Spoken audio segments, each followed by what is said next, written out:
Assalomu alaykum aziz hamyurtlar. Hozir bitta mavzuni tanishtirib o'tamiz. U ham bo'lsa qon quyuqlashib ketishi. Qon quyuqlashishi tibbiyotda bu giperkoagulyatsiya deyiladi. Shuni men tibbiy tomonlama nimalar, qaysi faktorlar ta'sir ko'rsatadi? Masalan, qon quyuqlashib ketishi mumkin, tromblar paydo bo'lishi mumkin, infarkt, insult paydo bo'lishi mumkin. Shular haqida to'xtalib o'taman. O'rtog'im bo'ladigan bo'lsa, tabobat bilan shug'ullanadi. O'zi neyroxirurg, 20 yillik o'rtog'im. Ikkalamiz birga neyroxirurgiyada o'qiganmiz. Bu tibbiyot bo'yicha, tabobat bo'yicha nimalar, Ibn Sino tibbiyoti bo'yicha, masalan, qon quyuqlashishi qanday kechadi, uni tabiiy yechimlari qanday bo'ladi, shular haqida tanishtirib o'tadi. Bu yerda hech qanaqa bir bahs, tortishuv, kim kuchli, kim kuchsiz degan muomala bo'lmaydi. Bu yerda bo'ladigan narsa farqli bo'lsin. Odamlarga manfaati tegsin. Masalan, birovlar aytadi, "Ya, dori bo'lmaydi, tabobat yo'li bilan yechim qilaman" deydi. Qarasangiz, boya qanaqadir sirka ichadi, boshqa narsa qiladi, u sababini qidiradi. Boya qonni suyultirishdi. Yoki zuluk, yoki hijama, yoki bu shu narsaga asosiy e'tiborni berib qoladi. Bu yerda masalan tabobat tomonlama nimalar qilish kerakligini bu yigitimiz tushuntirib beradi do'stim. Men tibbiyot tomonidan o'zi boyagi bosqichlarni hozir zamonaviy meditsina bo'yicha tushuntirib berishga harakat qilaman. Mavzuni boshlaysizmi yo boshlaymanmi? Assalomu alaykum hurmatli hamyurtlar. Bugun juda ham bir ko'p uchraydigan, hattoki oddiy odamlar ham shu qon quyilishini e'tibor qiladigan, kuzatadigan holat bor. Vrachlar tomonidan ham, keyin juda ko'p tibbiyot ahli tomonidan e'tibor qilinadi. Mana shuni bugun nima sababdan kelib chiqadi va uni to'g'ri yechimlari qanday bo'ladi, shular haqida umumiy bir atroflicha gapirmoqchimiz. Mana bir xil odamlarda 80-90 yoshga kirganda ham qon suyultiruvchiga ehtiyoj bo'lmaydi farqli, to'g'rimi? Masalan, 70-80 yoshda qarasangiz ham ular tromboz, kardiomagnit yoki kliksan olishga ehtiyoj yo'q. Ikkinchi odamga qaraydigan bo'lsak, 25-30 yoshda o'sha qon quyuqlashib bo'ladi. Qayerdadir tromb paydo bo'ladi, yurakda sanchish paydo bo'ladi. Ya'ni qo'l oyoqlarda uyushish, ertalab turganda bosh og'riq, qon quyuqlashishi belgilari. Yuzlarni qaraydigan bo'lsangiz, bagrovoy deydi, to'q qizil rangga o'tib ketadi. Ko'ngillanish, ko'z qizarib ketishi, qon quyuqlashishi bilan bog'liq muammolar paydo bo'ladi. Shularni birinchi o'rinda yechimi nimada? Shular haqida hozir to'xtalib o'tamiz. Birinchi men boshlab qo'yay farqli. Deyman. Qarang. Mana bu bizlar meditsina, siz ham bir tibbiyotda o'qigansiz, 9 yil institut, to'g'rimi? Bizlar ikkalamiz bir xil bazaga egada, u tomonlama. Tabobat tomondan, siz boshqa tomonda-da. Mana qarang. Qon bizlarda masalan qon tomirimiz bor, ha? Qon tomirimiz ichida qon oqib turadi. Endi hammamiz ko'p biladigan narsamiz trombotsitlarni bilamiz. Mana trombotsitlar deymiz, agar nima qilsa, aktivlashib ketsa yoki trombotsitlar tromb paydo qiladi deb bilamiz qon tomir devorining ichida. Endi trombotsitlardan boshqa ham qon tomir devorida qonni quyuqlashishiga ta'sir ko'rsatadigan omillar bor. Trombotsitlar bu qonni shaklli elementlari. Ikkinchisi, qon tomirning ichida 12 ta qon ivishtiruvchi faktor bor. Ya'ni plazma faktorlari 12 ta bo'ladi. Endi shu 12 ta faktor, trombotsitlar hammasi bir vaqtda aktivlashsa yoki o'zgarishga uchrasa, bu qon quyuqlashishiga sababchi bo'ladi. Giperkoagulyatsiya. Tromb bo'ladi. Tromb bo'ladi yoki agregatsiyani kuchaytirib beradi. Endi normada nima uchun trombotsit aktivlashib ketmaydi? Shu savolni nima qilaylik? Yechib chiqaylik. Mana 180 350 gacha, to'g'rimi? 1 millilitr qonimizda 180-350 mingta trombotsit bor. Bular nima uchun normada aktivlashib ketmaydi? Masalan, bir xillarda 60 yoshda ham aktivlashmaydi trombotsitlar, to'g'rimi? Qon tomir devorining ichida. Sababi qon tomir devori butunligi saqlanib turgan bo'lsa, o'zgarishlar bo'lmasa, trombotsit shu miqdorda masalan qon tomirda aylanib yuradi. O'zini bajaradigan funksiyalari bor. Trombotsitning vazifasi faqat qonni quyuqlashtirib qo'yish emas. Trombotsitning ichidagi mana bu trombotsitlar parchalanganda ajralib chiqadigan mahsulotlar, mana serotonin, trombotsitlarning faktor rostalar qon tomir devorini oziqlantiradi. Vitaminni ta'minlab beradi. Trombotsitlarning ichida serotonin degan modda saqlaydi o'zida. Trombotsitlarning faktorlar saqlaydi. Juda ko'plar shunga o'xshagan faktorlar saqlaydi. Bular hammasi qonni suyuq quyuqligini ta'minlashga yordam beradi. Trombotsitlar o'zi nima uchun kerak? Trombotsit yo'qolib ketsa nima bo'ladi? Shu savol ham turadi. Masalan, trombotsitlar hammasi yo'q qilsa nima bo'ladi? Trombotsitlar pasaytirib yuborsak, bu trombotsitopeniya degan kasallik rivojlanadi. Ya'ni qon tomir devorlari biror joyda qanday kichkinagina treshina bo'lsa, yoriq bo'lsa, travma natijasida, shikastlanish natijasida qon tomir devoridan sizib chiqqan qon to'xtamasligi natijasida katta qon ketishlar beradi. Masalan, oddiygina tish qonashini o'zidan yoki biror joyda travma olib ushib olishni o'zidan 1 litr, 1,5 litrgacha qon yo'qotish mumkin. Shuning uchun mana bu qon tomir devori zararlangan vaqtda, aynan zararlangan vaqtda trombotsitlar aktivlashadi. Shu sohada trombotsitlar aktivlashadidagina shu joyda yopishga harakat qiladi. Shu joyda bekitishga harakat qiladi. Endi trombotsitlar yetib kelgandan keyin qiladigan narsasi birinchi fazada qon tomirlariga spazm beradi. To'g'rimi? Mana trombotsitlardan serotonin chiqadi, tomirlarga spazm beradi. Shuning hisobidan bu yerda bekitishga harakat qiladi. Qon tomir devori spazm berib toraygandan keyin shu sohani o'ziga mana bu qon ichidagi plazmadagi 12 ta faktor keladidagini hammasi bosqichma-bosqich qatnashadidagini shu yerda bizda fibrin paydo qiladi. Fibrin to'lqinlari paydo qiladida, fibrin to'lqinlari qalinlashgandan keyin ular zigushini qotish beradidagini nimani qon tomir devorini bekitadi. Ya'ni tromb paydo bo'ladi. Ha, bizlarda biror joyda masalan kanalizatsiya yorilib ketsa, siz krandan o'chirasiz, kanalizatsiyani remont qilasiz. Endi bizning organizmimizda bu narsani kanalizatsiyadan o'chirayotgan joyi yo'q. Qon doimiy aylanib turishi kerak. Shu holatda endi oqib turgan joyda buni bitkazish uchun xuddi mana shu faktorlar kerak bo'ladi. Buni endi kamayib ketishi ham opasni, trombotsitlar miqdorini kamayib ketishi ham xavfli. Trombotsitopeniyalarga olib keladi. Purpura kasalligi, trombotsitopeniya purpuralar paydo bo'ladi. Bu yerda endi muammo nimada paydo bo'ladi? Trombotsitlar aktivlashib ketishida. Bu yerda muammolar paydo bo'ladigan narsalar bizlarda mana bu trombotsitlar o'zini aktivlashib ketishiga mana qon tomir devorining butunligini buzilishi. Qonda xolesterin, qonda masalan sahrni ko'tarilib ketishligi. Qon tomir devori mana bu yerda butunligi buzildimi? Boyagi aytgan narsa. Ya'ni qon tomir devori butunligi buzilgandan keyin mana bu narsa kollagen bor, faktor von Willebrand bor. To'g'rimi? Mana bu von Willebrand faktori bor. Shu ikkalasi ta'sir ko'rsatadidagini mana bu narsa trombotsitlarni aktivlashishiga olib keladi. Trombotsit berib kelgandan keyin trombotsit o'zi aktivlashmagani mana bu yassib yapaloq bo'ladi. Aktivlashgani mana bunaqa yumaloq katta bagi sharsimon ko'rinishga o'tib qoladi. Endi trombotsitlar bu yerda aktivlashadidagini shu sohani bekitishga harakat qiladi.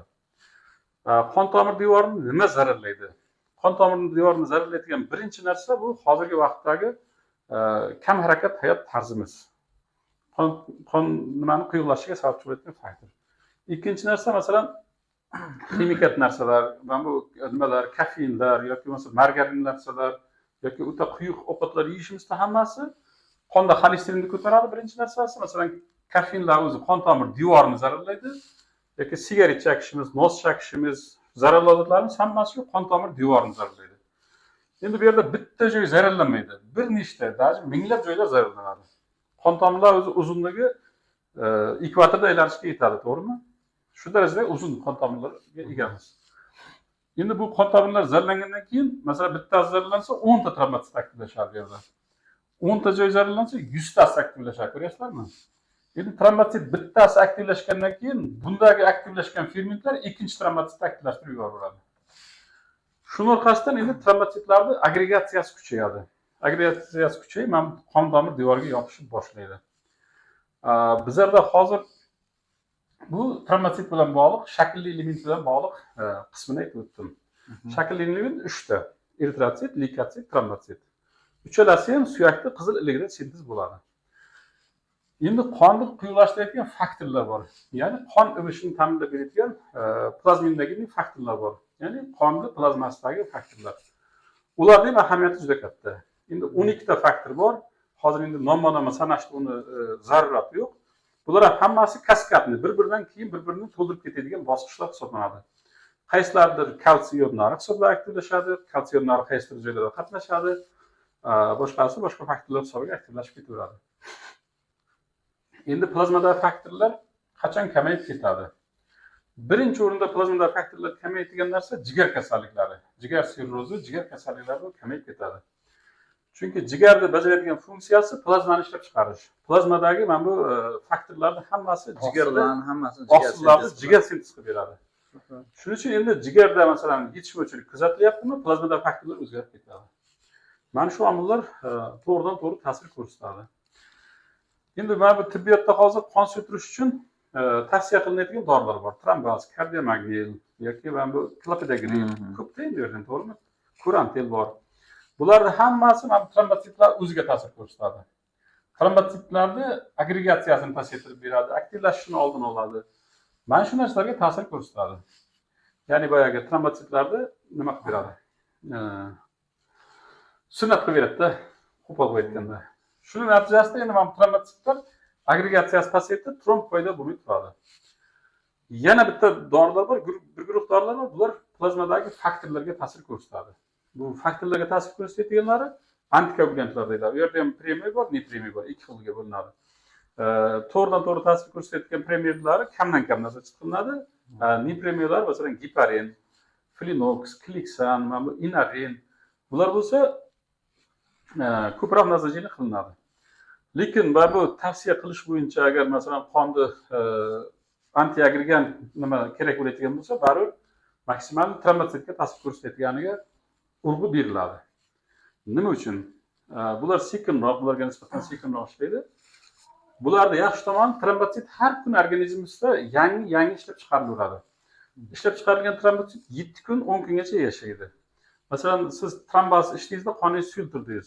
Agar bir 3 kun, 4 kun ichmasangiz, yangi trombositlar chiqish hisobiga, masalan, suyulib ketgan qon yana o'zini eski o'rniga qaytib oladi. Mana bu faktorlarga ta'sir ko'rsatadigan antikoagulantlar unaqa emas. Bular ancha kuchli ta'sirga ega. Lekin bularda o'ziga xos nojo'ya ta'sirlari ham kelib chiqadi. Masalan, geparinda o'ziniki ham, boshqasiniki ham kelib chiqadi. Shuning uchun bularda endi antikoagulant buyurganimizda, ularda qonda kilogrammlarni vaqt-vaqt bilan tekshirib turishga to'g'ri keladi. Uzoq vaqt qo'llash mumkin emas bo'lgan preparatlar hisoblanadi. Endi ta'sir ko'rsatadigan omillarning hammasini maksimal tushuntirib berishga harakat qildim.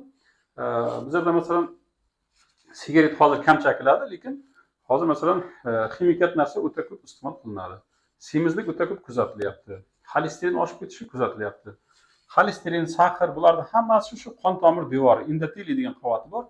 Shuni yemirib ishdan chiqaradi. Zararlaydi. Shuning orqasidan u zararlangandan keyin qon tomir devori zararlandimi, organizm unga javob reaksiyasini bildiradi. Endi ruxsat bersangiz, men tabobat nuqtai nazaridan aytsam, endi tabobat bo'yicha aytib nuqtai nazardan bir narsa farq qiladi. Qora bilan yozing. Xo'p. Bu narsa qonni evishini buzilishiga kiratganda, qonni quyilishi degani bundan farq qiladi. O'chirsam bo'ladimi? O'chiravering, ha. Qarang. Qonni quyilishini bundan umuman farqi bor ekan. Men hozir eshitib turib.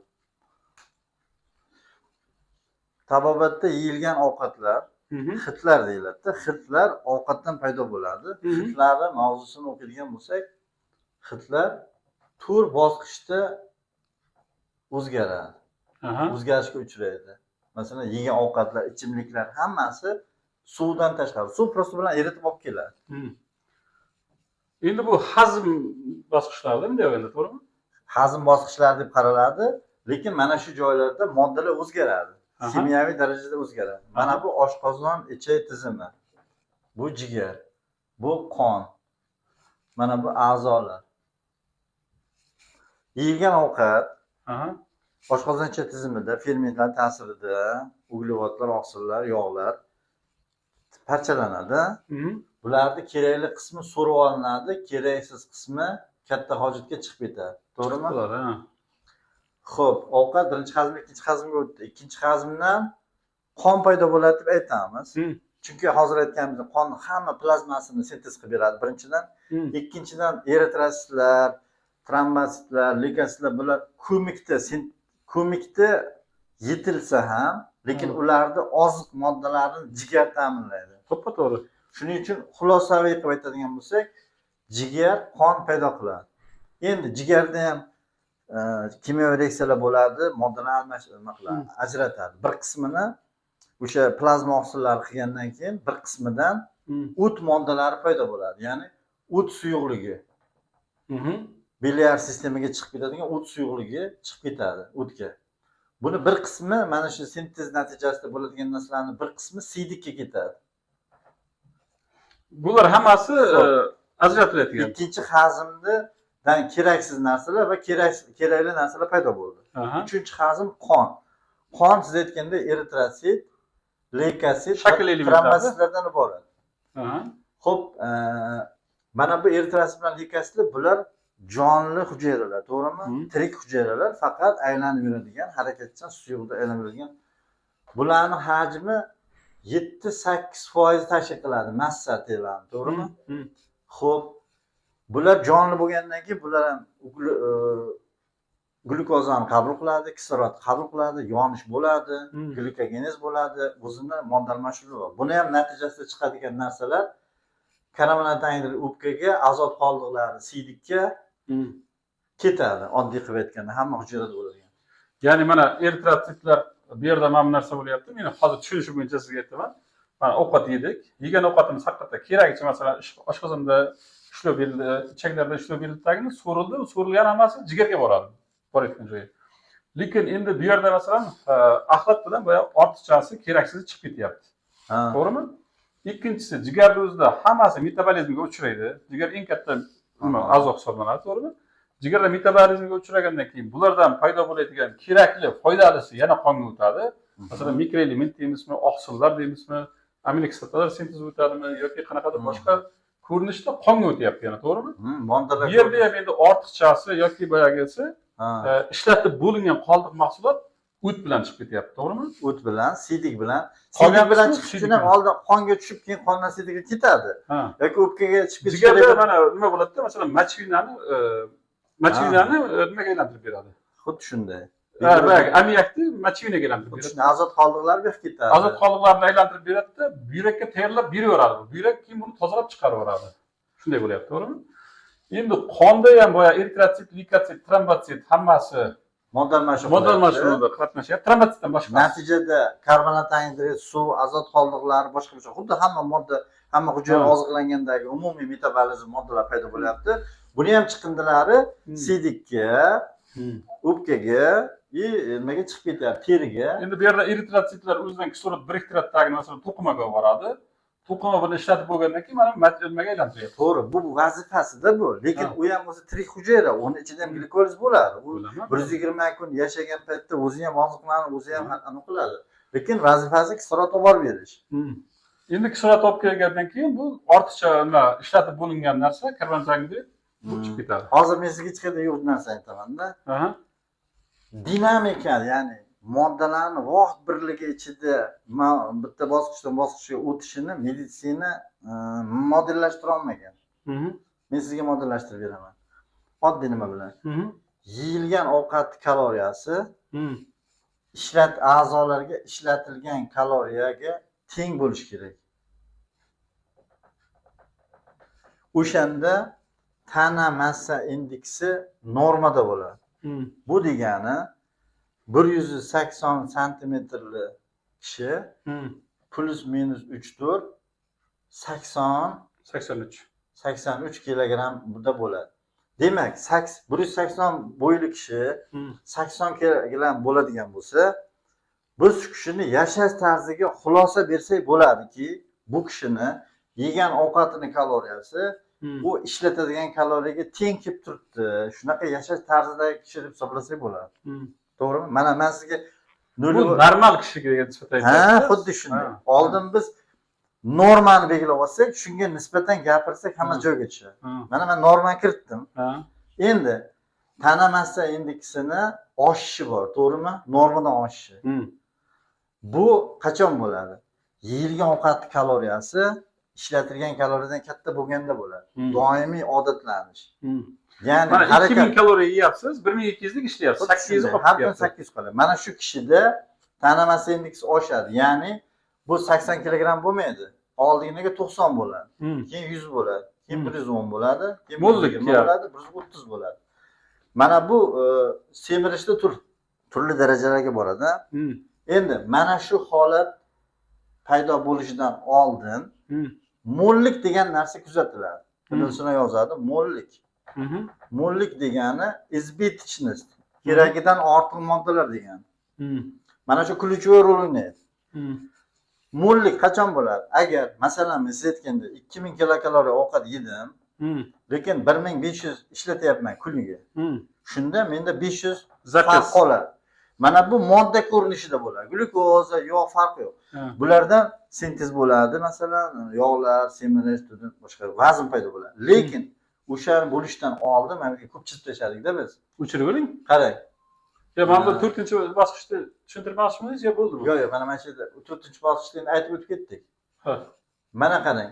Deylik, mana shu 80 kilogramlik kishi 80 kilogramm. 7% bo'lsa 8 kere 7 56. 5600 ml qon bo'lishi kerak edi normada. Ha. Endi избыточный, ya'ni mollik holatida nima bo'lyapti? Bu odam deylik 110 kilogramm. Ko'paygan 7. 7700. Ha. 5600 ni o'rniga Ha. 7700 bo'lyapti. Oh. Shoshmay turing. Men sizga meditsina o'sha modelga solinmagan joy modelga qo'yib berdim. Bo'ldi. Bu holatda nima bo'ladi? Bu holatda mana bundan siydik chiqadi, odam terlaydi. Suv o'zi yo'qotishni boshlaydi. Inson o'zi baribir kirgandan keyin chiqadi. Ha, ortiqcha suyuqlikni maksimal kamaytiraman deyishgan. Natijada qon zichlashadi. Mana bu mo'llik va qonni quyilishi deyiladi. Bu koagulyatsiya semirish. Koagulyatsiya emas, terlash to'xtamasdan kuzatadi. bu ivich sistemasining buzilishi emas bu. Bu просто избыточный va qonni quyilishi. Mana shu mo'llik, man sizga rasm chizaman. Mana shu mo'llik ko'rinmaydigan qotil hisoblanadi. Doktorlar biladi, işte semirsa qon quyiladi, ko'p yesa qon quyiladi. Doktor emas, xalq ham biladi uni. Xalq ham biladi. Lekin boshqa sababi boshqa. Mana qon tomir, arteriya, to'g'rimi? Arteriyani ichida mana ateroskleroz. Xolesterin bilashkalar. Ateroskleroz yog'li xolesterin bilashka. To'g'rimi? Mana shuni paydo bo'lishi asosiy kasalliklar sababi shu. To'g'rimi? Mana yurak ishemik kasalliklar nima? Yurakning ichida, tomirning ichida mana shu yog'larning bo'lishi. Miyaning qon aylanishi buzilishi nima? Shu. Xo'p, sahar ham shunga o'xshab ketadi, faqat butun organizmda bo'ladi. Mayli, bunga keyin kelamiz. Endi tana massa indeksini bu odam deylik 110 kilogrammlik kishi 10 yil davomida buzdi. 10 yil 110 bo'ldi. Endi farqli yerda bitta narsani nima qilay to'xtab o'taylik-da. Bitta narsa. Boyagi aytgan narsangizga kallamga endi kelayotgan narsa, masalan, 5200 bo'lish kerak edi. 5600 bo'lish kerak edi, 7700 bo'ldi. Bularda ortiqcha nima paydo bo'lyapti, to'g'rimi? Qon massasi, qonni hajmi oshyapti. Siljib turibdi dinamikada. Mana uni masalan biz ademiy kam harakat deymiz-ku. Hozir. Kam harakat natijasida bunga nisbatan, mana buni ishlatayotganiga nisbatan kelib turgani ko'proq bo'ladi. Endi mana shu holatda masalan semiz odamlar qon topshirsa foydalimi? Albatta. Boyagi donor bo'lib qon topshiradi, yengillashdimi deydi. Xuddi shu narsa yengillik beradi. Xuddi shunday. Hozir kelamiz bunga. Yana bitta ключевой joyi bor-da. Mana shu ateroskleroz darajasi boshida masalan nezdan chetini bo'ladi. Ko'p yillar davomida mana yillar kesib yotdi shu. Masalan, mana bu hali 20 yoshda, 30 yoshda, 40 yoshda, 50 yoshda mana. Xo'p, shunday deylik. Masalan, o'rta yoshlilar to'liq yaxshi ovqatlanadi, har kuni moshina yeydi, qorni chiqqan, massasi ortiqcha, to'g'rimi? Kam harakatlar, lekin birdan kasal bo'lib qolmaydi, to'g'rimi? To'g'ri. Ya'ni muddat kerak. Ya'ni tana massa indeksi deylik mana 7700 bo'lib turibdi, qon.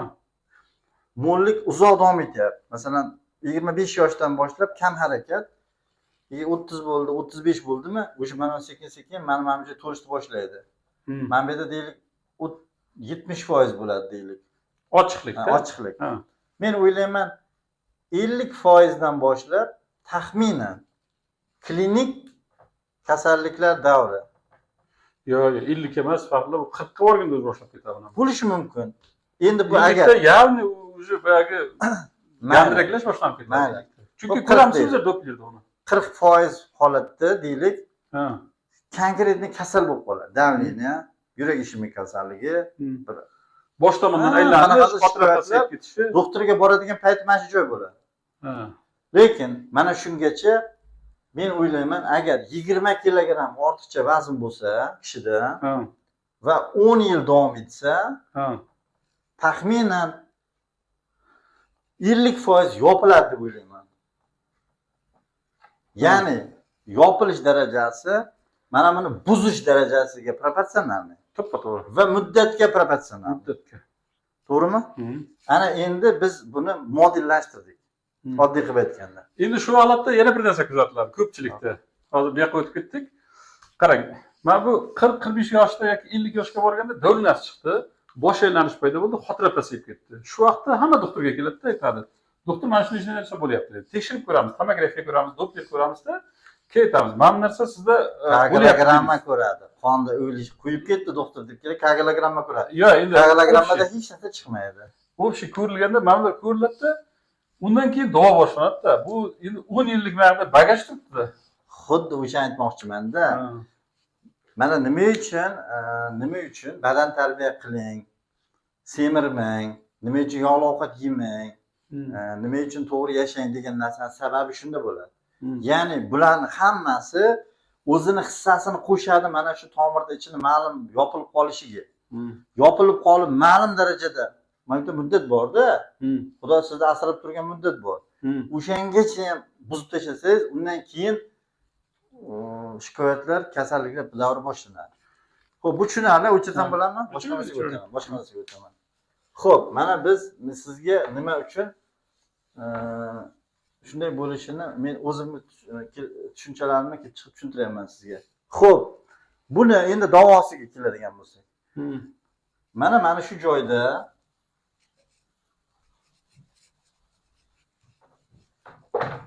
mana shu joyda 3-hazm qon, a'zolar, tur.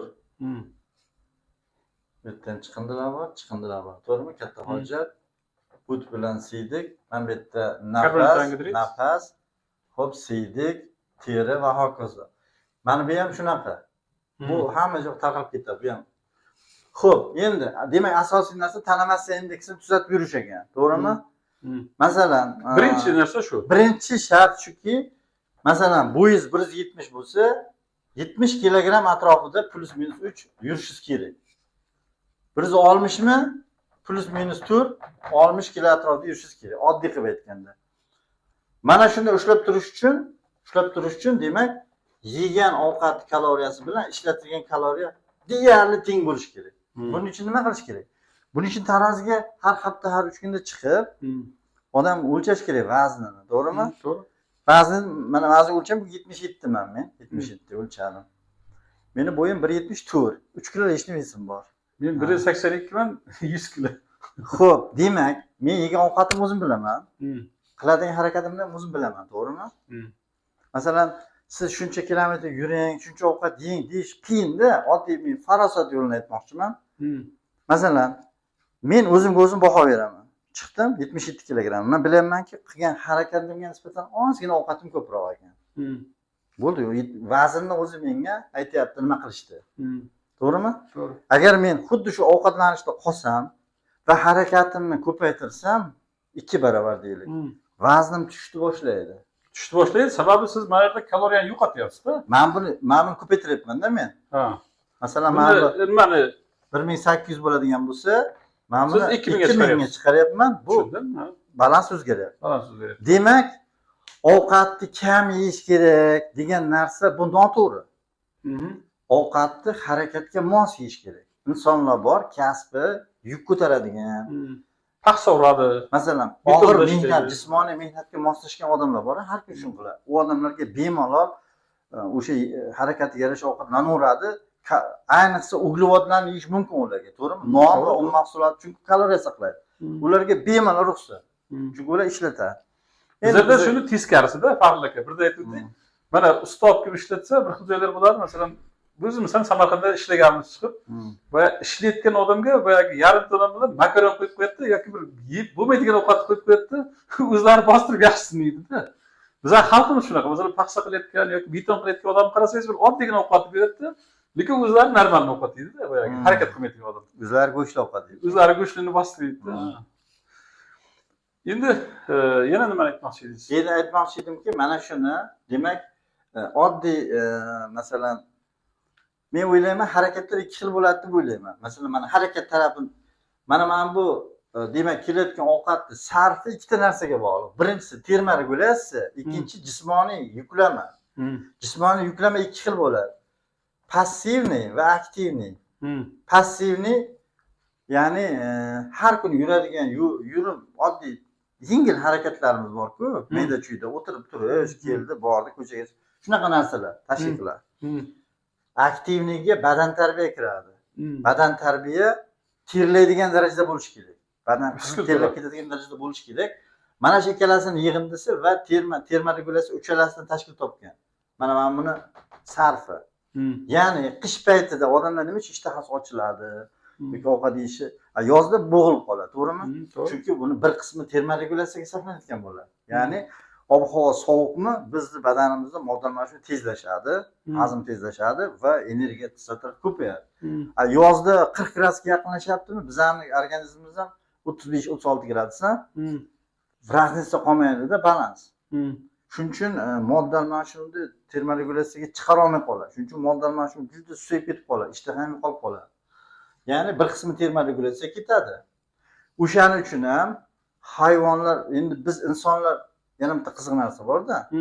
Insonda tuki kam, to'g'rimi? Mana hayvonga solishsa, sigirga, sigirda usti polniy jun, to'g'rimi? Chunki ular molxonada, ko'chada sovuqda qoladi-yu, odam endi o'ziga sharoit qiladi, uyda yashaydi, ataplinada, masalan, biz yillar davomida bir o'zimizga qulay sharoit qilgan qo'yganmiz-da. To'g'ri. Endi Xudoyim taolo ularga qarang, o'sha ko'chada qoladigan mollarni ustini yung bilan qoplagan. Va ularda juda kuchli modda almashuv bo'ladi. Ular juda ko'p ovqatlanadi va o'sha yegan ovqatini hisobiga terma regulyatsiya qiladi. O'sha terma regulyatsiya tarafdan o'zgaradi. Ya'ni ob-havoga qilibga qarab turib, buni ulushi oshishi, pasayishi mumkin. Xo'p. Men aytmoqchi edim. Endi davosiga. Davosi bo'yicha aytmoqchiman. Davosi bo'yicha demak, qarang, qon quyildi. Bu kishida 5600 ml qonni o'rniga 7700 bo'ldi. Endi buni suvlarni ozgina yo'qotib, zichlashib 6,5 bo'ldi. Buni hisobiga ham gematokrit o'zgaradi, to'g'rimi? Gematokrit o'zgaradi. Chunki suyuq qismi qondan chiqib ketyapti va organizm uni chiqaryapti-da. Quyuq qismi ortib qolyapti, ko'payyapti-da. Bu har doim gematokrit o'zgarmaydi. Nimaga deng? Chunki tomirlar ko'pi kollaps holatda bo'ladi-da.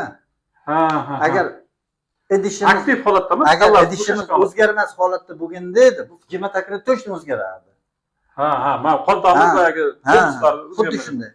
Mana siz aytyapsiz, qon ko'paygan odam bet qizarib turadi deb aytdingiz, to'g'ri. To'g'ri. Chunki odatdagi holatda yopiq turgan tomirlar ochiladi. Mana oddiy kapilyaroskopia degan tekshiruv bor, terini kapillyarda ko'rsangiz, bitta arteriya bunday kelib ketayotgan bo'ladi, ichidan ertiraslar oqib o'tayotgan bo'ladi, bitta-bitta. Bu normada.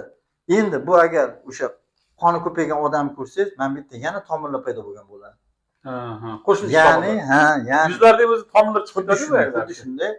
Ya'ni oldin faol bo'lmagan tomirlarni ko'pi mana hajm oshdi-yu, faollashadi, o'sha yerdan qon aylanadi birinchidan. Va o'zi qon ham 50% ishlatilib, 50% depoda turadi-ku. 50%. Shu depo ko'payib ketdi. Depo ko'payib ketadi, to'g'rimi? Xo'p, endi ham deponi o'zini ham qizdirish kerak, ham suyuqligini ushlash kerak-da endi baribir. Qarang, endi bu vaziyatda endi biz vaziyatni tushundik, endi qayerdan kelib chiqishini. Bu vaziyatda biz qonni suyultiradigan aspirin yoki geparin, fraksiparin, shunga o'xshagan fibrinolytiklarni, boshqa narsalarni qilish unchalik to'g'ri emas. To'g'rimi? Mana o'zingiz vaziyatni tushungandan keyin aytyapsiz. Demak, bu vaziyatda eng to'g'ri yechim nima qilish kerak? Eng to'g'ri yechim mana yerda masalan deylik 5600, 7700 bo'lib qoldi. Mana chizmoqchiman mana shu ikki tomonini. Mana buni bir qismini olib tashlash kerak, srochni. Qon olish kerak. Ya'ni xohlasangiz tomirdan oldiring, xohlasangiz hijama oldiring. Xohlasangiz uzuglik. Demak, bu hadisda aytilgandek, qon olish hamma kasal davosi degan hadis bor, to'g'rimi? Demak, bu patogenez ko'pchilik endi travma kirmaydi bunga. Shamollab qolishda kirmaydi. Asosiy somatik kasalliklarni boshi hisoblanadi. Ya'ni bu mo'llik keragidan ortiq bo'lgandan keyin mana shu ateroskleroz sabab bo'lyaptimi? U o'sha kasallik olib keladi. Demak, haqiqatan ham o'sha gapda jon bor. Birinchi o'rinda buni olib tashlash kerak. Ya'ni arzon, tez yechimi qon olish bo'ladi. Bir xillarda qonasa do'lni ham birdan tushadi. Qonagandan keyin birdan ochiladi. Ana endi qon olish. Mana shu joyini men hozir hijomatchilar yoki qon oldiradigan odamlar tavaffutlari borda, juda ko'p xalqimizda biladiganlar. To'g'ri. Tana massa indeksiga qarash kerak o'rtoqlar. Tana massa indeksiga qarab qon olish kerak. Keldi, kimdir aytgan unga, nimadir bosh og'ridi masalan, uyqusiz bo'lib qoldi. Qon oldirib yubor dedi kimdir, to'g'rimi? Kelgan kishi yigit, 25 yosh, 50 kilogramm, bo'yi 160. Vazn yetmayapti naborat. Tana massa indeksida yetishmovchilik bor. Xudo xolasa yaxshi bo'ladi-da, qon oldirish bo'lish kerak emas. Bu noto'g'ri. Bunaqa odamdan qon olinmaydi. Tana massa indeksi kerakdan ortiq bo'lishi kerak qon olish uchun. Chunki masalan 1.70 bo'yi bo'lsa, kamida 80 kilo bo'lishi kerak. Shunday. Shuning uchun Ibn Sino yozib qo'yibdi. Birinchi kitob qon olish bo'limini o'qishlaring mumkin. Qon olish mo'llikni yo'qotadigan davolash uslubi deb yozib qo'yibdi. Mo'llik bo'lish kerak undan oldin. Bu odamda o'zi qon yetishmay turib, bekorga tana vazni kam emas. Yoki ovqatlanishda kamchiligi bor, yoki oziq tizimini ovqat qon yaratib berishida kamchiligi bor. Yoki a'zolar shu darajada harakat qilmasdan o'rgangan. Buni ingichka og'riq kasal degan Ibn Sino. Ya'ni masalan, harakat umuman qilmaydi-yu odam. Faqat o'tirib minimum yillar o'tib modda almashuvi sovib ketadi-da.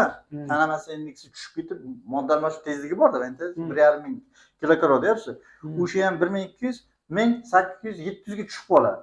O'sha odam ozg'in, skeletga o'xshagan. Yog'i ham yo'q, mushagi ham ingichka, qo'li ham qiltirgan bo'ladi-yu. Ya'ni ingichka og'riq kasal deyilgan bu kasal. Bu kasal ham sovuq, ham quruq mizoj bo'lib ketib qoladi. Bunaqa kishidan qon olish mumkin emas. Ya'ni tana massa indeksiga qarab aniqlash kerak. Masalan, shuni ko'ryapsiz, kishini 70 bo'yi 1.70, 70 dan baland vazn, to'g'rimi? Shikoyatlari ham qonni ko'payishi bilan bog'liq. Qon bosimi oshishi, yuzini qizarishi, boshni og'riq, ensada qotish, deylik, qon quyiladi deyapti. Ishlar to'xtamas. Xuddi shunaqa narsalar, ya'ni bo'lyaptimi, u odamga birinchi o'rinda qon olish kerak. Lekin ozg'in keldi, ovqat yetishmayapti, to'g'rimi? Kimdandir eshitib qon olsa balki yaxshi ketadi dedi. Unga qon olish kerak emas. U odam qon olsa davlasi yana ham tushib, yana ham qonsizlanib, yana holsiz bo'lib qoladi. Ya'ni qon olish, Ibn Sino aytganda, mo'llikni tuzatadigan davolash uslubi. Mo'llik ortiqcha bo'layotgan bo'lsa, ortiqchalik. Mo'llikni men tushuntirib berdim sizga, qanaqa nuqtai nazardan qilinadi. Ya'ni tana massa indeksi asosiy rol o'ynaydi. Bizga har qanday narsani baholash modelini kirita olsangiz, uni upravlat qilish mumkin. Endi shu yerda yana bitta narsa, masalan, tabibat eng ko'p hozirgi vaqtda aytadi, sirkalar. Nima deysiz shunga? Sirka sovuq mizoj. Kislota u, uksusli kislota, to'g'rimi? Masalan, shot sirkasi bor, boshqasi bor. To'ppa to'g'ri. Xo'p, buni davolash usuli haqida gapirilyapti hozir. Qoni ko'paygan odam issiq, sovuq, ho'l, quruq. Qon mizoj tomonga o'zgaradi. Issiq, ho'l. Mana bu yerda qon mizoj. Mizoji deylik, mana shu joyda bo'lgan bo'lsa, mana bu yoqqa qarab o'zgaradi. Endi bu odamga biz sirka bersak, sirka. Buni mizoji sovuq. Ya'ni mana sovuq, quruq. Bu tomonga qarab o'zgartiradi. Natijada u mana bu joyda mana bu yoqqa kelishi mumkin. Yaxshilanadimi? Qoni ko'paygan va qon mizoj bo'lsa, bunga juda yaxshi yordam beradi. Xo'p. Ham qonni ko'pligidan, issiqligidan quvvat ko'payib ketganda shikoyatlar paydo bo'lyapti, to'g'rimi? Qon bosimi, bosh og'rig'i, lo'qillash o'shalarni kamaytiradi. Sirka foyda beradi. Ya'ni mizojni foyda beradi. Lekin buni o'zi bilan bo'lmaydi. Sirkani mana bu gruppadagi odamlarga mumkin emas. Quruq va sovuq mizojlar. Masalan, gipotireoz bo'lsa mumkin emas demoqchisiz, to'g'rimi? Men aytmoqchiman, mana ko'ryapsiz, mana yigit 50 kilogramm, bo'yi 1.60. Mana ko'rdingizmi? Quruq mizoj, ya'ni tana massa indeksi keragidan kam. Quruq degani. Quruq. Endi bu odam bo'lishi mumkin issiq va sovuq, to'g'rimi? Issiq bo'lsa, ya'ni o't ko'pligi bo'ladi. Nima deyiladi? Nima tilida? Xolerik, to'g'rimi? Xolerik bo'lishi mumkin yoki melanxolik bo'lishi mumkin. Melanxolik bo'lsa, gaplashganda tushkunlikka tushish, o'zi bilan o'zi bo'lish, xafalik, Beparvolik. rangini qoraligi, xafalikka, qo'rquvga moyilliklar bo'ladi. Xolerik bo'lsa, yonib ketaveradi birdaniga. ha, gapingizni oxirigacha eshitmaydi. Juda anosi tez ishlaydi, harakatlari tez, reaksiyasi, jahli juda tez. Ko'pincha harakatlar oxiriga yetmasdan xatolar qiladi, ko'p narsaga. Yarmi bo'lmasa tashib ketadi. Ha, bir-birini urishib qolishi, chiqishmay qolishlari ham ko'p bo'ladi. Demak, agar mana bunaqa bo'lsa, bir jihatdan zarar beradi, bir jihatdan foyda berishi mumkin bunga, xolerikka. Lekin melanxolik bo'lsa, sirka umuman zarar beradi. Ikki tomonlama ham zarar beradi. Chunki o'zi mana bu yerda turibdi, sirka yana battar uni kasalligini ko'paytiradi. Endi balg'am mizojiga sirka ma'lum bir tomonlama yordam beradi. Chunki balg'am bu plazmani oqsillarni ko'pligida ustunlik qilishi. Sirka bilasizki, aminokislotalar bilan sekiradi. To'g'rimi? Peptid bog'larni buzadi. Ya'ni parchalovchi deb yozadi buni sirkani. Ya'ni balg'am ko'payib ketishdan keladigan kasalliklarga sirka yordam beradi. Ularni uzun bog'larni bo'lib yumshoq aylanadigan, tez aylanadigan, tiqilib qolmaydigan qilib beradi. Ya'ni uchundan foyda berishi mumkin. Agar balg'amdan qon bosimi oshayotgan bo'lsa, lekin bu mizoji sovuq bo'lgani uchun, buni ham mizoji sovuq bo'lgani uchun zarar beradi. Shotut sirkasi ham xuddi shunaqa, skanjubin ham xuddi shunaqa. Skanjubin asal bilan sirkani aralashmasi, shotut sirkasi u tabiiy shotutni uglov shirinligi bilan sirka. Demak, qon olish ayniqsa oy to'lgan paytda yetilgan bo'ladi, kelib och qoringa qon olish kerak bo'ladi. Bu eng yaxshi lechina. Oy to'lishi nima aloqasi bor unga? Oy to'lishi farqi bor. Mana shu joyda qarang. Xo'p. Yana bitta sirni ochib beraman. Mayli, endi meditsinada yo'q. Meditsina tabobatdan o'rgansiz ko'p narsalarni. Ha. Bir narsa demayapman aka. Tabobat juda ham kuchli. Mana bu deylik g'o'r meva. Xo'p. Mana bu yashil meva. Mana bu sal sarg'aygan meva, mana qizil meva. To'g'rimi? Deylik xilt o'zgarishga uchrayapti-da, oxiri kelib a'zoga yetib keladi-da. Mana shuni yetilish deyiladi. Yetilish. Endi nima uchun och qoringa olinadi hijoma? Chunki och qoringa birinchi hazmdan 2 ga, 2 dan 3 ga to'liq moddalar o'tib bo'lgan bo'ladi. Mana bu yerda bo'sh bo'ladi. Agar mana bu yerda ovqat bor paytida qon olinsa nima bo'ladi? Qon olinganda boshqatdan taqsimlanish bo'ladi. Qon olishingiz bilan. Mana bu moddalar mana bu yoqqa kirishi, bu yerdagilarga chiqib ketishi tezlashib ketib qoladi. Ya'ni jigar tiqilmalariga sabab bo'ladi deyiladi. Tushunasizmi? Shuning uchun ham och qoringa olinadi. Nima ham xuddi shunday. Oy kalendari bo'yicha ham shunaqa. Oy kalendaridan kichkina oy paytidan to'liq oygacha mana shu yetilish bo'ladi. Ya'ni bu mo'lligi bor hammaga tegishli, to'g'rimi? Ortiqcha tana vazni. Hammaga tegishli. Masalan, bizda deb oddiy odamlarda tana massa indeksi normada bo'lsa, bu yetilish bo'laveradi bizda ham. Faqat bizda mo'llik bo'lmayapti-da. Mo'llik bo'lmagani uchun u tabiiy, normal bo'laveradi.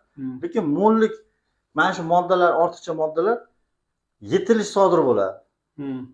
Ya'ni mana oyning boshida bular ko'proq yetilmagan hidlar. Ya'ni 1 bilan 2 orasida, 2 bilan 3 orasidagi moddalar ko'proq bo'ladi. 3 bilan 4 ga o'tishi ham sekinlashgan holatdagi momentda bo'ladi. Mana bu joyda to'lin oy paytida moddalarning aksar qismi yetilgan, ko'p bu yoqlarda ko'p bo'lmaydi. Bu yerda ko'p bo'ladi. Endi moddalar deganimizda nimalar kiradi? Masalan, yog'lar so'rildi, xolesterin sintezi bo'ldi. Pastlikda niskiy plotность, visokiy plotность shular aytyapsiz, to'g'rimi? Ha, shularni ham yoki bo'lmasa mana bu yerda glyukoza, glikogen. Bular sintezi jigarda ketadi, to'g'rimi? Jigarda undan keyin masalan mikroelementlar so'rilishi, transport vaqtida sintezi, bular mana bu yoqqa hujayraga qarab ketishi, shular hammasi kuchayadi, to'g'rimi? Mana qarang do'stim. Mana yer shari, mana oy. To'g'rimi? Oy yaqin kelgan paytda mana bu ko'tariladimi? Dengizlarda to'lqin paydo bo'ladi. Ya'ni suyuqliklar, aylanib yuruvchi suyuqliklarga ta'sir qiladi. Qattiq narsaga ta'sir qilish qiyin-da. To'g'ri, gravitatsiya hammasiga bir o'zgaradi. Lekin suyuqlik ta'sirini birdan oladi o'ziga. Shuning uchun dengizlar, daryolar ko'tariladi. Qattiq narsalarga ham o'sha gravitatsiya qilgan bo'ladi, lekin ularni o'zgartirishga kuchi yetmaydi. Kuchi yetmaydi. Xuddi shunday organizmda ham aylanib yuruvchi suyuqliklar ko'payadi. Tushundingizmi? Limfa. Ya'ni mana 3-hazmdagi moddalar ko'payadi. Aylanib, mana bu yerda ko'paydi-ku. Oy to'lganda. Mana jigardan sug'urib olib qonga o'tkazyapti, to'g'rimi? Chunki bu a'zodan bu yoqqa qarab o'tmaydi-ku hech qachon. Yo, undan o'tmaydi. Masalan, qarang. Xo'p, bir matematik tushuntirish talab qilyapsiz. Mana 100 gram, 100 gram, 100 gram, deylik 100 gram bo'lib turgan bo'lsa, mana shunaqa dinamikada kechib turibdi. Endi oyning boshida bu 100 edi. Endi oyning oxiriga kelib o'sha 400 turaveradi. Mana bu 130 bo'ladi. Mana bu 70 bo'ladi. Xuddi shunday. Bular 70, bular yig'indisi 400 bo'ladigan bo'lsa, buni yig'indisi 130 deylik masalan. 100, mana buniki 70, buniki 30 mi chiqib. Xo'p, 70 30 mi? Qisqasi oyda ta'sirida aylanib yuruvchi suyuqliklarni ushlanib turishi organizmda ko'payadi. Shuning uchun ko'p davleniya chiqishlari, shikoyatlar oy bilan bog'liq bo'ladi. O'sha paytlarda qo'zg'alib qoladi. Insultlar ham shunga to'g'ri keladi ko'proq. Xo'p, bu yetilishga aloqador edi. Demak, davolash bo'yicha eng zo'r usul qon olish va tana massa indeksini tuzatish kerak. Tana massa indeksini sekinlik bilan tuzatiladi. Tana massa indeksini normaga olib kelish uchun ba'zi taroziga chiqamiz dedik, to'g'rimi? Taroziga chiqqandan keyin kishini ovqatlanishi bilan badan tarbiyasini muvofiqlashtirib boriladi. O'zi qilsa ham bo'ladi, har qanday odam. O'ziga baho beradi. Siznikini baholang. Necha kilosiz? 100 kilo. 100 kilogrammsiz, ha? Bo'yingiz 82. 82. Siz uchun norma 85 kilogramm. Qo'shilasizmi? 85 kilogramm. Xo'p, nima qilishingiz kerak? Demak, yeyilgan ovqat bilan ishlatilgan kaloriya orasidagi balans tuzatishimiz kerak. Hozir bu vaziyatda sizni balansingizni mana bunaqa o'zgartirsak, ishlatilishni ko'paytirsak, yeyilishga nisbatan. Unda отрицательный balans bo'ladi, manfiy balans bo'lib, oyiga 2 kilo, 2 kilo, 2 kilo tashlashingiz mumkin, to'g'rimi? To'g'ri. Demak, yegan ovqatingizni kamaytirasiz va ishlatishingizni ko'paytirasiz. Xuddi boyagidek zapas pul. Xuddi shunday. Pul topayapsiz, umumiy formula. 100 ming formula. Ishlatyapsiz 150 ming. Endi sizga buni men sizga oson tushuntiraman. Yegan ovqat kaloriyasi qanday pasaytirsa bo'ladi? Buni ikki xil yo'li bor. Birinchisi, ikkovida ham kaloriyani pasaytirish kerak. Birinchisi o'ziz ixtiyoriy, qiyinroq endi. Ovqat mahalini o'sha eski holatda qoldirish kerak, lekin 3 mahal ovqatda 3 mahal, 4 mahal qoldirish kerak. Miqdorini kamaytiradi. Masalan, men eng jostki qilganman, kasallarga 1 piyoladan ovqat berganman. 1 piyoladan 3 mahal ovqat yeysan, любой narsa yesang bo'ladi. Sho'rva ichasanmi, osh yeysanmi, manta yeysanmi, 1 piyola deganman. O'shani yeydi bo'ldi. O'sha odam boshqa formulaga tushmadi, faqat shu bilan zo'r bo'ldi. Bu birinchisi, bu qiyinroq, sal joniga qattiqroq, o'sha irodasi qila olmaydi buni. Ikkinchi yo'lini aytaman. Ikkinchi yo'li qiyinroq qila olmasa, masalan, kishi deylik, bir kunda 1 kilogramm ovqat yeydi, to'g'rimi? 1 kilogramm ovqat yeydi. Osh, manta, sho'rva, tudim, non hammasi. Endi shuni 40%ni kaloriyasi pastlasiga almashtiradi. O'shanda ham qorin to'yadi, oshqozonchi yopiladi. Salatlar, sabzavotlar, lavlagi, karam, sabzi, pomidor, bodring, olma, banan, ko'kat. Shunaqa.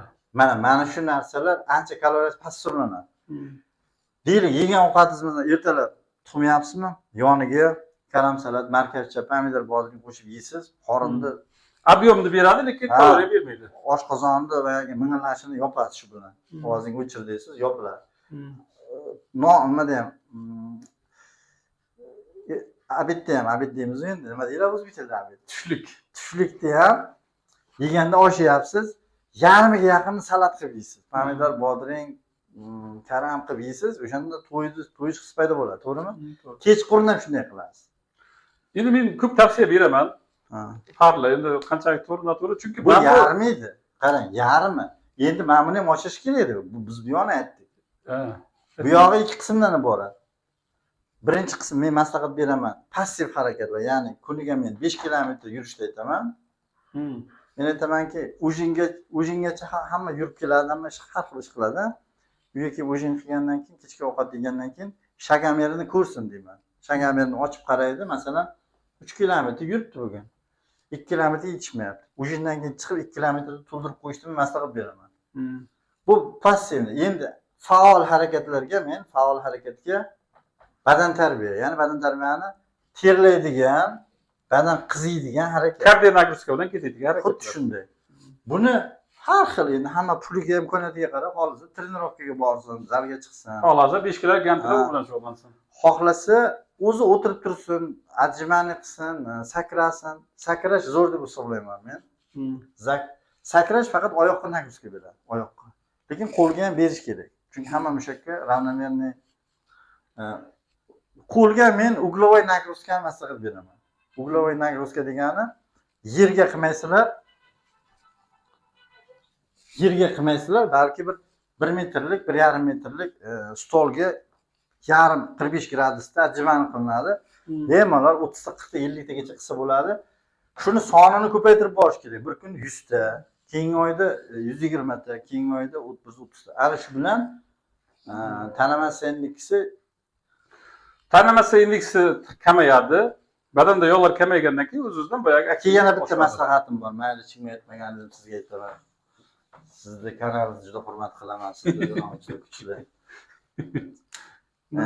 Tana massa indeksi baland odamlar ichib yuradigan choy haqida maslahat bermoqchiman. Xo'p. Ko'k choyga besmertnik degan o'tni qo'shish kerak. Keyin ramashka, moychechak. Undan keyin sal ichganda yoqimli bo'lishi uchun dushitsa, tog' rayhon yoki melissa. Mana shuni qo'shish kerak. Va ozgina zarchava ham qo'shsin. Zarchava va kurkuma. Bu yarim choy qoshiq yetadi. Mana shuni smes qilib ko'k choyga aralashtirib, ramashka, dushitsa, tog' rayhon, melissa, zarchava qo'shib. Mana shuni aralashtirib qo'ysa, doim o'shandan damlab kelib beraversa, mana buni bekorga qonchub demagan tabobatda. Qonchub. Qonni tozalaydi deganda buni. Odamlar rangi ham chiroyli bo'ladi. Mana besmetniklar bilan ramashkalar bu isbotlangan. Hipolipidemik ta'siri bor. Lipoproteinlarni nima qiladi? Keyin qo'shimchasiga xohlasa o'tni yurgizib turadigan narsa ham arteshoy qo'shsa bo'lishi mumkin qisman. O'zi bittasini ichib, keyin ikkinchisini alohida qilib ichgan yaxshiroq menimcha. Arteshoy ham qo'shsa zo'r bo'ladi menimcha. Mana shu choyni doimiy ichib yurishni maslahat beraman. Bo'ladi. Rahmat sizga. Endi Faxrullo qarang. Boyagi savolda nimasi ikkalamizniki ham oxiri bir joyga kelyapti-da. Fikrlar. Bosh meditsina, tibbiyot ikkalasi masalan bir joyga keladi. Hozir sizga tushuntirib beraman nimaga bir joyga keladi. Siz aytyapsiz, harakatlarni ko'paytirish kerak deyapsiz. LFK, to'g'rimi? LFK bu bannisaga pul to'lab qilinadigan narsa. Odamlar tekin badan tarbiyasi deyapman. Tushuntiradi. Aytyapsiz, siz badan tarbiya, LFK ikkalasi bir narsa. Qissa bo'ldi-da. Bu ikkalamizga bir joyga nuqtaga to'g'ri keladi. Hozir birinchi narsani aytaman. Ikkinchi narsasi ham dieta. Dietani men ham doim maslahat beraman. Masalan, ortiqcha tana vazni bo'ladigan bo'lsa, o'zim ham shu narsaga ko'p amal qilaman. Ovqatni miqdorini-chi, har haftada yoki 5 kunda bir 10%, 15% ga kamaytirish kerak. O'zim 112 ga, 113 gacha chiqqanman-da, keyin boya yurishni ko'paytirib, xuddi shu narsani qilgan ekanman-da, o'ylab qarasam. Yurishni ko'paytirganman, yeyishni kamaytirganman-da. Boyagini bir 10% ni kamaytirish. Zavtrakdan ham, obeddan ham, kechkidan ham. Lekin men zelen ko'kat qo'shmaganman. Bu narsani bilmaganman ochig'i, shuning uchun qo'shmaganman. Keyin bir yana 5 kundan keyin yana bir 10% ga kamaytirish. Buni kamaytirib boraversangiz nima foyda bo'ladi bilasizmi? Birdaniga boya kuchli dieta qilsangiz, 2-3 kundan keyin birdan qaltiratib ochqab boradi. Shu biran ish qilayotganingizda shunaqangi ochqab ketganingizda qaltirab ketaveradi. Shuning uchun sekinlik bilan yashash undan keyin men jigarda yog' bosib qo'yganda shu narsani qilganman, dieta qilganda sekin tushirib borishdi yo'lga qo'yganman. Sekin tushirib borganman. Undan keyin organizm o'rganadi. Qarang, har qanday ish qilaman desangiz, nazorat qilish tochka kerak bo'ladi-da, men shuni bilganman. Ya'ni nazorat qilgan tochka tarozi qilasiz. Keyin dietani shu darajada olib borib o'rgansangiz, bir yarim oydan keyin dieta qilsangiz, mana bu ishlayotgan joyingizda stoldan turasiz-ku, boshingiz sal aylanib ketaveradi. Shu vaqtda keyin yana ovqatlanganmanda, yana dietani qilib o'rganmanda. Ko'p qattiq dieta qilgansizmi? Yo'q, o'zi masalan ovqat qachonki bir 40%, 50% kamaysa, bir kasa yetganingizni yarim kasaga tushirsangiz, ertalab keyin kechgina o'zi qanaqadir bir bosh aylanish paydo bo'ladi. Harakat qilayotsangiz, risk joyingizdan tursangiz, yurib ketaman desangiz, yana bitta nyuansi bor. Shuning uchun ovqatni kamaytirish bilan bir vaqtda badan tarbiyani ham ko'paytirish kerak bo'ladi. Badan tarbiyani ko'paytirganman. Shuni aytyapman, boyagi narsani qo'shmaganman men. Zilinlarni, hozir aytgan ko'katlar, petrushka boshqasini qo'shmaganman. Qizillarga keyinchalik qo'shganman. Endi boya boshlayotgan joyda aytdim. Masalan, bir xil odamda nima uchun masalan 70 yoshda ham anaga zarurat yo'q. Qon keltiruvchiga. Sababi ularda hayot tarzini qarasangiz, boya aytganimdek beton quyadi, paxsa qiladi, boshqa qiladi, hamma ishni qiladi. Yaqinda bir amaki umurtqasi sinib ketgan Qashqadaryodan-da, birinchi daraja. 57mi, 58-yil odam ekanda. Pashti 67 ga kiryapti-da. Boya shu vaqtgacha boyagi paxsa, beton hammada ishlaganman. Qorovul ishlayaptim hozirgi oxir vaqtda dedi. 3 ta qizini chiqargan ekan, bitta qizimni hozir o'qiydi, shuning uchun dedi ishlashim kerak men dedi. Boya amaki umurtqasi sinib ketgan sizga bo'lmaydi desam, hatto menga bo'ladigan ishni topib ber deyapti amaki, tushunyapsizmi? Ozg'in qipcha. U odamlar shu boyagi shu yoshga kirib oyoq neft siqib qolganiga lichinaga kelyapti. Bo'lmasa lichinaga kelmas bu odamlar chiqmasanda. Mehnat odamlari. Endi ularda bitta narsa bo'ladi. Mana bu zot qon tomirimiz desak, qon tomir siz ham buni nima qilasiz? Mana endoteliy bor, to'g'rimi? Terimizda epiteliy qavati bor. Endoteliy bu oddiy bitta boyagi qoplovchi to'qima emas bu. Bu o'zidan juda ko'plab mediatorlar ishlab chiqaradi. Bilasizmi? Masalan, oksid azot. Undan keyin tkaniviy aktivator plazminogen ishlab chiqaradi. Большой endotelin chiqaradi. Bu 8 dan 9 ta o'zidan modda ishlab chiqaradi. Bulardagi masalan ma'lum qismi mana bular qon tomirni bo'shashtirish, vazodilatatsiya xususiyatiga ega. Ma'lum qismi qon tomirlarni spazm berish xususiyatiga ega. Ya'ni u qon tomirni devorini o'zi nimani boshqaradi, davrinani tonusini boshqaradi, qon tomir tonusini. Endi qanchalikda bizlar masalan usilni ishlaydigan bo'lsak, skulptura qiladigan bo'lsak, mana qon tomir devorining mustahkamligini oshiramiz. Birinchi qilayotgan narsamiz. Shuni hisobdan endoteliy qancha sog'lomlashsa, oksid azot shuncha yaxshi chiqaveradi. Tushundingizmi? Oksid azot yaxshi chiqdimi, qon tomirda birinchidan tikuvchi deydi, boya oquvchanlik zo'rayadi. Trombotsitlar qon tomirning devori bo'ylab oqadi desangiz, o'rta qismida oqmaydi u. Devoriga yaqin oqadi. Buni oquvchanligini yaxshilab beradi. Ikkinchidan, mana bu tkaniviy aktivator plazminogenlar doimiy chiqib turgani uchun bularda mana bu qonni suyuqligi doimiy nazoratda bo'ladi. O'zi tkaniviy aktivator plazminogen degani bu aktiviziy. Aktiviziy boyagida va insultda masalan osteoinsultda boyagida ishemik formasida agar 12 soatgacha bo'lsa qilinsa tromb eritib beradi, tromboliz beradi. To'g'rimi? Endi mana bu yerda qon tomirlarda zararlanish bo'lsa ham trombotsitlar keldi, aktivlashdi, bu yerda yotdi. Endi ortiqcha trombotsitlar aktivlashishini oldini oladigan narsa mana tkaniviy aktivator plazminogen bo'ladi. Mana shu joyda mana shuni himoya qiladi, yopadi ustini. Shuni hisobda mana bu yerda o'zi yetarlicha trombotsitlar aktivlashdimi, mana bu ustini mana bu yopdimi, trombotsitlar mana o'tib ketaveradi yana. Ya'ni mana bu yer ochiq bo'lmasa, mana kelib yana qo'shilib aktivlashmaydi. Boyagi katta talpa o'tgan bo'lsa, talpaga kelib yana tiqilmaydi trombotsit. Shuning uchun endi mana bu ilfika, mashq, regularni qilish, bu narsalar foydaligi aniq. Bu narsalar aytyapsiz, demak isbot qilingan narsa. Isbot qilingan narsa. Orasida bog'liqlikni mayli bog'liqlik 2% qabul qilamiz. Uslov emas, bu 100%. Sababi qarang, agar siz masalan mashq qiladigan bo'lsangiz, usulni ishlaydigan bo'lsangiz, masalan bitta hujayra nimadan tashkil topgan? Bu yerda 300 mingdan 600 minggacha oqsillardan tashkil topgan bitta hujayra, to'g'rimi? Yadrosi bor, mana yerda yadrochasi bor. Shaklli nima o'zining elementlari nimalari bor-da, endoplazmik retikulum bor. Bundan tashqari endi hujayra qanchalikda mustahkam bo'lsa, bunda ATF ishlab chiqaradigan analar ko'p. Mitoxondriyaning soni ko'payadi. Ya'ni hujayraning sog'lomlashishi shu yerdan kelib chiqadi. Qarangda bitta endi yana bitta narsa qarang, hujayra aktivlashishi qancha yaxshi bo'lsa, bu yerda nima kuchayadi? Aktivdan adit sintirib turadi-ku. Hujayrada elektropotensial o'zgaradi. Shuning uchun kimda mana bu elektropotensial past bo'lsa, bu hujayralar manfiylashib ketaveradi. Zaryadlar, ustda zaryadlari. Trombositlarga bunga birikaveradi keyin. Kimda mana bu narsa aktivность oshayotgan bo'lsa, bu musbat holatda saqlanib turadi-da, ikkala nima narsa zaryad bir-biriga tarafdagini trombosit shunday yopishmaydi.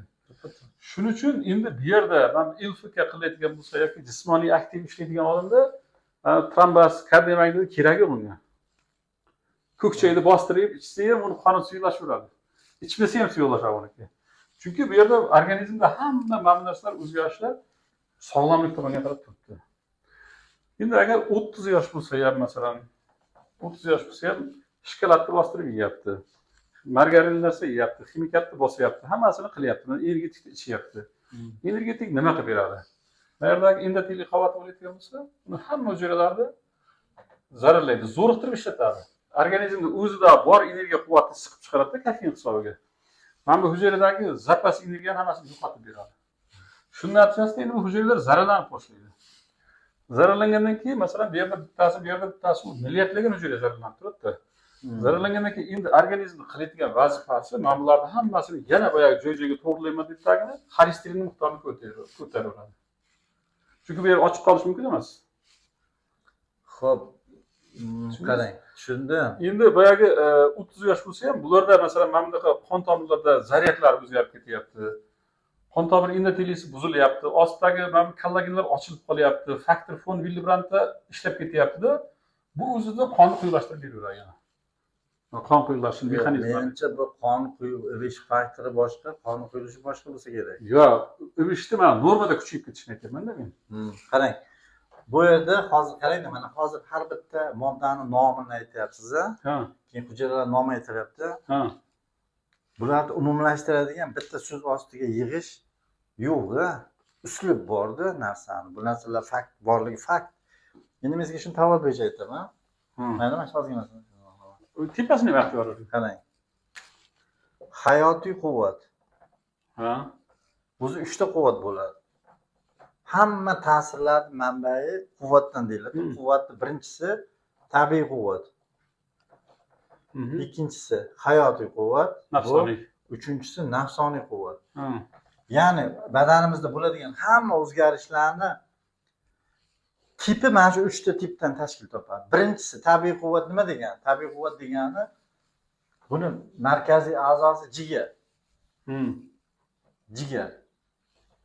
Ya'ni biokimiya bu. Moddalarning o'zgarishi, ferment oqsillar ta'sirida o'zgartirib oxirida ishlatib chiqarib yuboradi. Mana shu tabiiy quvvat boshqaradi buni. Ya'ni DNKni fermentlari mana oziqlarni o'zgartirishga qaratilgan. Endi bular 4 xil bo'ladi. Bular 4 xil bo'ladi. Kengaytirib tushuntirib ketdik-da, mana jigar. Bizlar mana go'sht yedik. Go'sht u molni go'shti, qo'yni go'shti yoki echki go'shti, go'sht yeydigan, masalan. U go'sht hech qachon bizning organizmimizga mana oqsil bo'lib kirib bormaydi. To'g'rimi? Hozir siz aytayotgan narsada endi mana odamlarga tushunarli bo'lishi uchun. Bizlarda oshqozonimizga tushgandan keyin bu yerda protein fermentlar bor, parchalaydi uni aminokislotalargacha.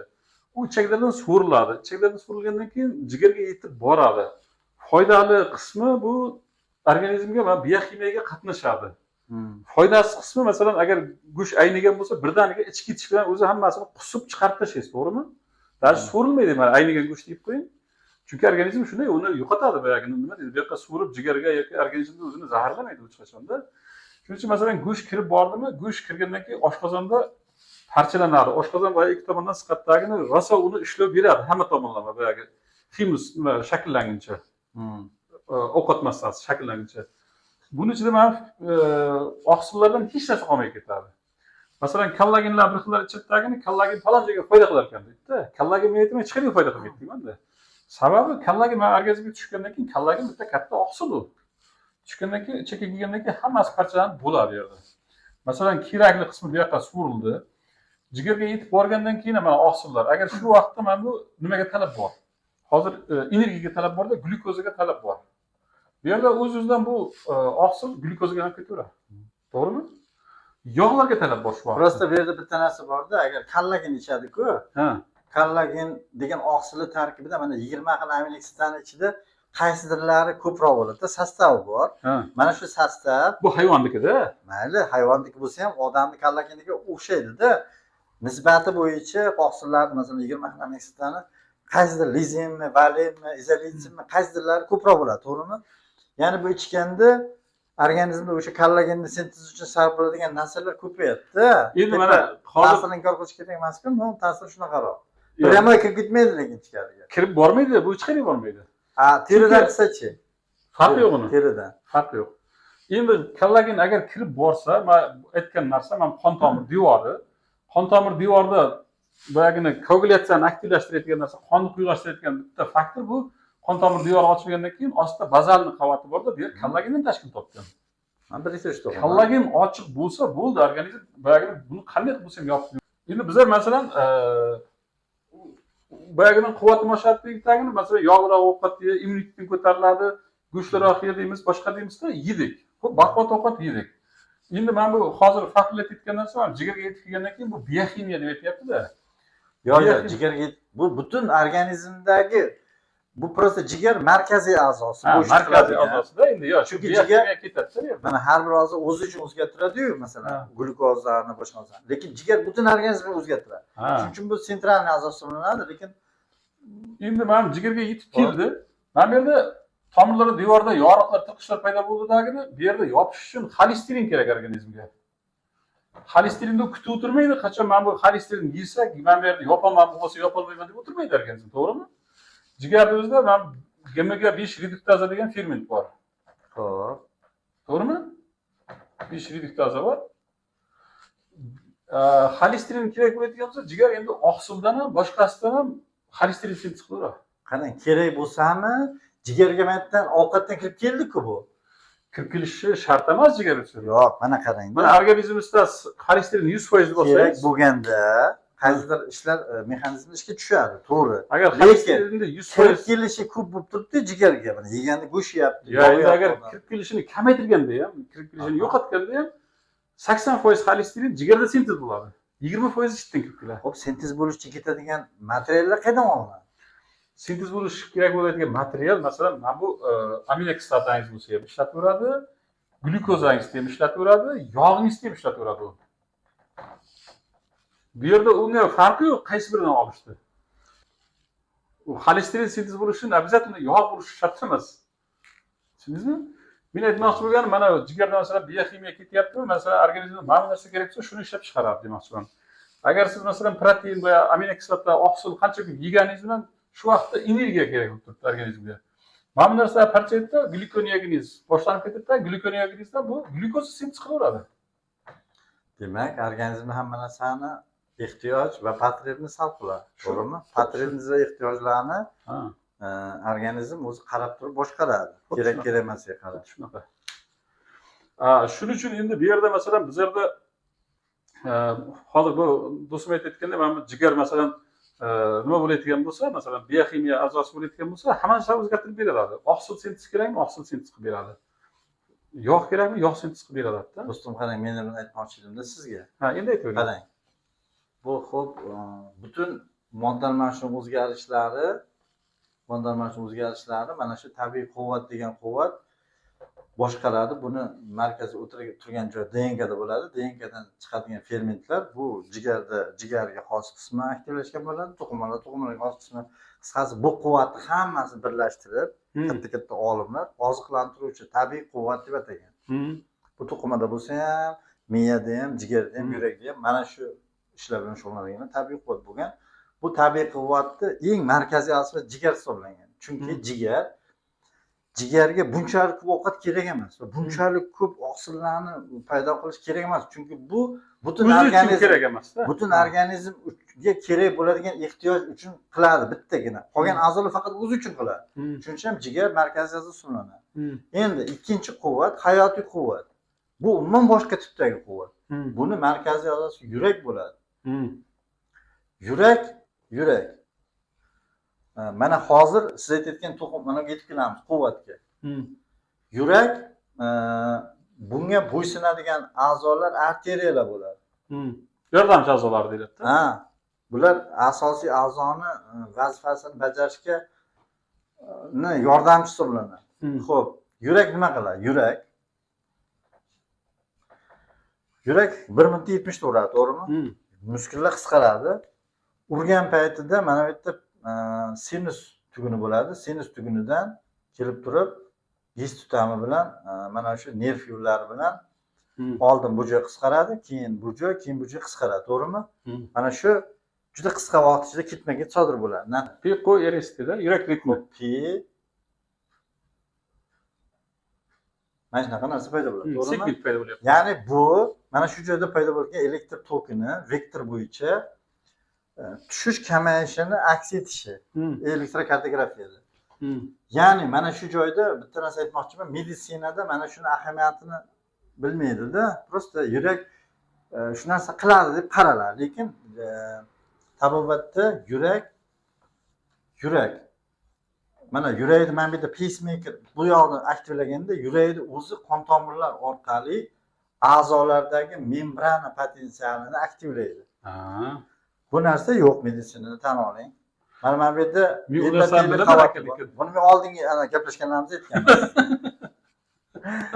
Endi yurak urganda nafaqat mexanika haydaydi, balki eritrositlarni, shakl elementlarni ustini zaryadlaydi. Minus bo'ladi usti. Minus, ichi plus. Minus. Xo'p, ana endi mana siz aytayotgan mana endoteli ham minus zaryadlangan. Endi bunday qilishdan manfaat, ya'ni yurak urganda yopishmasdan mana shu to'qimaga maksimum yetib borishi uchun birinchidan quvvat yetib boradi. Mana shu zaryad bor o'zi. Masalan, mana hozir elektr toki, to'g'rimi? Hech qanday bir modda yetib kelmayapti, lekin quvvat yetib kelyapti sim orqali. To'g'rimi? Mana zararlanishdi. Ya'ni mana bitta endoteli qavati mana shu manfiy zaryadni saqlab turibdi. Endi bu zararlandi. Mana shu joyda plus bo'lib qoladi. Xo'p, o'sha minus zaryad yo'q bo'lib qoldi. To'g'rimi?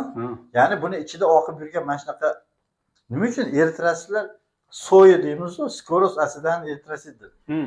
Bir-birini ustiga tangachadek bir nonlar ustiga qo'yganda bo'lib qolishi uchun, mana shunaqa cho'kib qolish uchun 20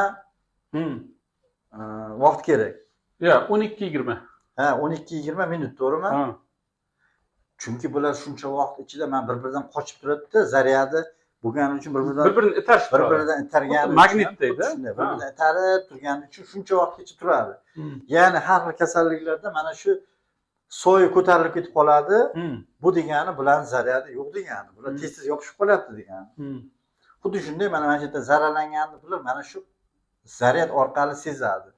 O'sha moslashgan o'sha tezlikni trombotsit kelmasdan birinchi yopishadi va o'sha mexanizmni ishga tushadi. Trombotsit aktivlashgandan keyin bu yerda trombotsit yoriladi, ichidan boyagilar chiqib ketadi-da. Serotonin chiqadi, tomir spazmi beradi. Endi yurakning vazifasi yurakning hayotiy quvvat vazifasi a'zolarni his va harakatga tayyorlash. Ya'ni nima uchun a'zo mana shu quvvatga muhtoj bo'ladi? Masalan, mushak to'qimasi nima uchun yurakdan keladigan quvvatga, ya'ni hujayra usti membranasini doimiy quvvatlab turishga majbur bo'ladi. Chunki bu quvvat buni his va harakatga tayyorlaydi. Ya'ni nervdan keladigan impulsni normalniy qisqarib javob berish uchun va bu a'zoning ichidagi modda almashinuvlarning intensivligiga kuchli ta'sir qilgani uchun kerak bo'ladi. Ya'ni yurak birinchidan shuni bajaradi. Ikkinchidan bitta mushagimiz yoki qo'limiz bunisiga nisbatan katta o'sib ketib qolmaydi, to'g'rimi? To'g'ri. Mutanosib bor-ku. Mutanosiblikni saqlash uchun quvvat hammasiga bir xilda boradi va to'qimalar bir xil impuls, bir xil darajada. Shuning uchun ham chap qo'l bilan o'ng qo'l teng bo'ladi. Keyin bu narsani qachon bilsa bo'ladi? Masalan, qon tomir nima bo'ldi? Ichida ateroskleroz yog' bostida qon o'tishi kamayib ketdi. Shunda mamlakat a'zo atrofiya bo'lib ketadi. To'g'rimi? Atrofiya bo'lib ketadi. Endi o'zi asosiy qon bosimini oshishi qaysidir muhim a'zoni boradigan yo'lida qonsizlanish, ishemiyaga o'xshagan narsani bo'ladi. Chunki bu yurak обратный связda sezadi shu narsani. Shuni mana shu tor joydan o'tkazish uchun tor joydan bosim bilan o'tkazadi. asosiy davleniyadan chiqish mexanizmi mana shu bo'ladi. Shuning uchun buni hayotiy quvvatni nimaligini tushunish kerak bo'ladi. Xo'p, endi nafsoniy quvvat xuddi shunday, faqat bosh miyada, asablarda ma'lum bir maqsad uchun, harakat berish uchun, his berish uchun.